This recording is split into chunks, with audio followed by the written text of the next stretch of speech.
Isa ka suspetsado arestado sa ginpatigayon nga drug buy-bust operation. Isa ka suspetsado arestado sa ginpatigayon nga buy-bust operation sa katapos ang kapulisan sang Sipalay PNP sa Purok Acacia, Barangay San Jose, siyudad sang Sipalay sang Oktubre 12, 2023. Base sa nakuha nga impormasyon alin sa katapos ang kapulisan, ang suspetsado ginkilala nga si Dowie Lotrizo alias Tim, isa ka newly identified nga suspetsado.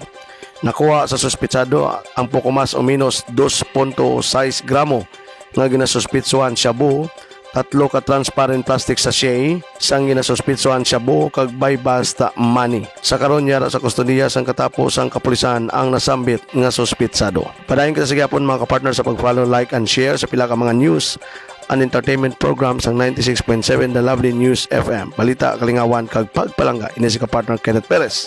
One Hinubaan.